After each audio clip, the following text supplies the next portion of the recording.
৮ বছর বয়সী একমাত্র সন্তান মাগফিরাতুল মাওয়াকে নিয়ে যেন অথৈ সাগরে পড়ে গেলেন শান্তিরক্ষী মিশনে হামলায় নিহত মাসুদ রানার স্ত্রী আসমাউল হুসনা। স্বামীর মৃত্যুর খবর পাওয়ার পর থেকেই কেঁদেই চলেছেন তিনি। আর ছোট্ট শিশু মাওয়া যেন নির্বাক। সন্তানকে বুকে জড়িয়ে স্ত্রী বারবার বলছেন, আমার মেয়েকে কি বলে সান্ত্বনা দেব আমি। মাসুদ রানা তো সবার কথা ভাবত, এখন ওর মেয়ের জন্য কে ভাববে? আমি কার ফোনের জন্য অপেক্ষা করব?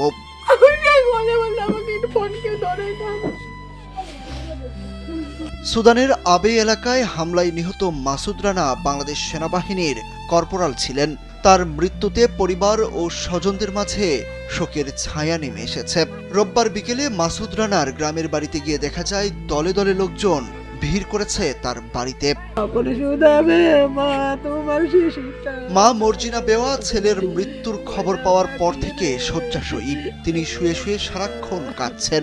ছেলের সঙ্গে সর্বশেষ কি কথা হয়েছিল জানতে চাইলে বলেন, একদিন আগেও ছেলের সাথে কথা হয়েছিল। কেমন আছে জানতে চাইলে বলে, এখন ভালো, খুব একটা ডিউটি করতে হচ্ছে না।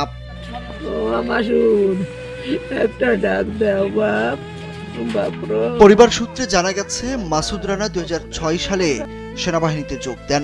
গত 7 নভেম্বর শান্তি মিশনে রওনা দেওয়ার আগ পর্যন্ত যশোর ক্যান্টনমেন্টে নিয়োজিত ছিলেন।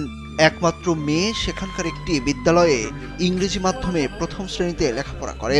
মিশনে যাওয়ার সপ্তাহখানেক আগে গ্রামের বাড়িতে এসে মা সহ স্বজনদের কাছ থেকে বিদায় নিয়েছিলেন মাসুদ রানা। এ সময় চাচা ও ভাইদের বাড়িতে বাড়িতে গিয়ে দোয়া চেয়েছিলেন, মাকে দেখে রাখার অনুরোধ করেছিলেন। মাসুদ ভালো ছিল এবং সবার সাথে মিশেছিল। সবার সাথে কথা বলতো, সেভাবে চলতো, খুব ভালো ছিল সে। আমাদের কাছে খুবই ভালো, প্রিয় এবং খুব কষ্ট ধরে এরা। সেনাবাহিনী আসছিলেন, তারাও দেখা করে গেল এবং সান্ত্বনা দিয়ে গেল, আমাদের আশ্বাস দিয়ে গেল অতি দ্রুত তারা লাশটা আমাদের কাছে পৌঁছায় দিবে। আমাদের গোটা বোয়ালিপাড়ার মানুষের শোকাহত তাদের পরিবারের জন্য এবং অত্যন্ত কষ্ট করেই তারা এ পর্যায়ে এসেছে। আর মাঝ পর্যায়ে এসে যে হুসুরটা খেয়েছে, এটা কীভাবে পূরণ হবে এটা আমরা বলতে পারবো না। তারপর আমরা দাবি জানাই তার পরিবারকে যেন প্রতিষ্ঠিত করার জন্য সরকারের কাছ থেকে যত সাহায্য সহযোগিতা পাবে সেটা যেন সঠিকভাবে সঠিক জায়গায় পৌঁছায় দেওয়া হয়। মাসুদ রানার গ্রামের বাড়ি নাটোরের লালপুর উপজেলার আরবাব ইউনিয়নের বোয়ালিপাড়ায়।